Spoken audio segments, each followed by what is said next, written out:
This morning we are going to the casita. Vamos a la casita.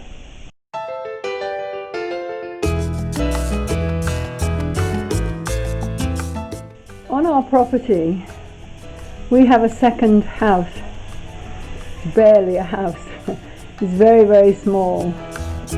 But it's where we usually put volunteers who come to work on the finca in exchange for bed and board, and guests, and sometimes family.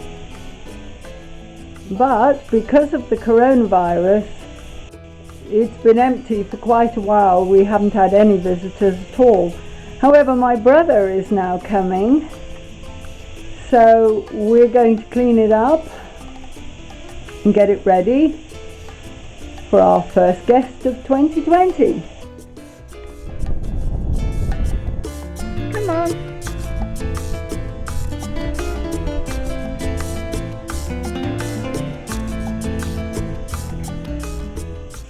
Obviously, because of the COVID crisis, we haven't had volunteers in quite some time. And it may well be that we can't take volunteers again for quite a long time. However, if you fancy volunteering with us, let me tell you how it works. Basically, you come and stay here and you work 5 hours a day, 5 days a week with 2 days off, and in return you get free accommodation and 1 meal a day, main meal, which we eat at lunchtime, and there is a substantial mid-morning snack as well. It's nice here, isn't it, Clive? Say hello.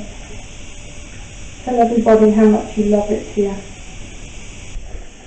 Around the back of the casita is the washing line, and you can see in the distance there, it's about 400 meters actually, our house. Also around the back of the casita, that's the solar panels. Now this is quite an old-fashioned system, but it's still working, and that runs the casita, all the power needs for there, and also the power that pumps the water up. These three here are the solar panels for the electricity, and the large one behind are the solar panels that heat the hot water, and this is the hot water tank, and that all keeps the casita totally eco-friendly. Now if it does rain, and we have a lot of rain, we can switch the casita over to mains electricity, but we haven't had to do that very often. At the front is a barbecue area which we allow all our guests to use if they wish. We have a couple of melon plants in here, but no melons that I can see yet. This building here with the tulips on the side is the sondeo, the borehole. Down there is where all our water comes from. It goes down 150 meters and fetches up a beautiful clean water, which then goes through a filter and fills a 1,000-litre tank, and from that tank it's pumped either up to our house 400 meters away or into the casita, which is over there.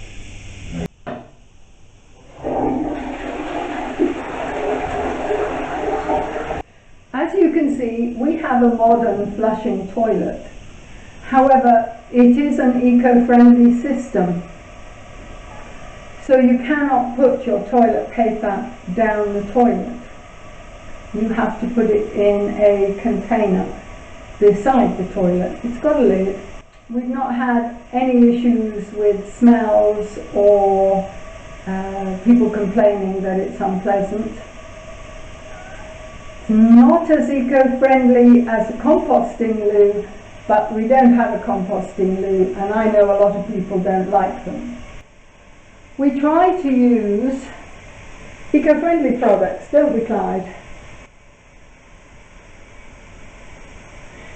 We also try to use products that say 0%, I mean this is 0% for parabens, but we like things that are fragrance free and as limited number of chemicals as possible, because this is a closed system and everything that goes down the drain here ends up here, doesn't go anywhere else.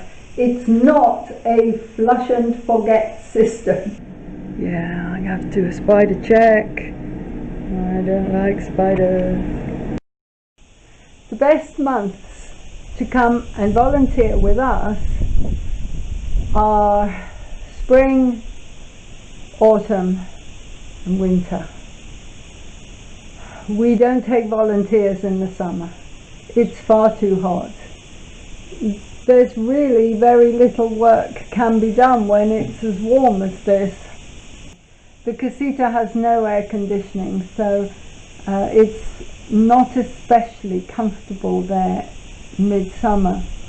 However, the olive harvest is in December and sometimes January as well for us, and we could always do with a hand then.